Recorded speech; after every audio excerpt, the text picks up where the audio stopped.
hace, Señor, en esta mañana estar felices, nos has dado nuevas misericordias.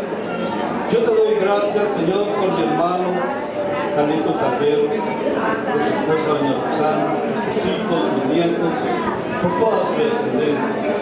Señor, qué bendición que al venir este hombre aquí a Grecia, Señor, a unir familias, a unir, Señor, estos niños, estos jóvenes, estos adultos mayores, para estar dándole palabra tuya, Señor, para estar orando por ellos, para que haya sanidades en tu nombre, Señor, para que haya, Señor, en problemas haya soluciones. Hoy vengo orando, Señor, por darnos un nuevo año, por mi hermano pastor, por su esposita doña Roxana, por sus hijos. Padre, yo te doy gracias por darme este privilegio en esta mañana de conocerle, de amarlo, Señor, igual que a toda la iglesia que está aquí, amarla, Señor, porque son mis hermanos, son tus hijos, Señor, y en esta mañana te damos las gracias, Padre.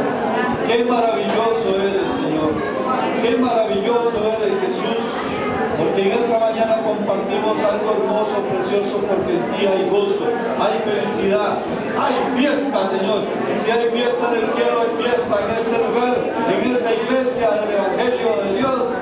Bendiciones, mi Padre, la gloria te doy por toda esta congregación y todo hermano que vino en esta mañana necesitado, Señor, de una palabra, necesitado, Señor, de un milagro. Haz el milagro en esta mañana, Señor. Tú pones oídos, Señor, tú nos escuchas día a día. Hoy, Señor, te damos gracias y bendecimos a esta linda familia en el nombre que es sobre todo nombre, en el nombre de Jesucristo el Señor. Amén.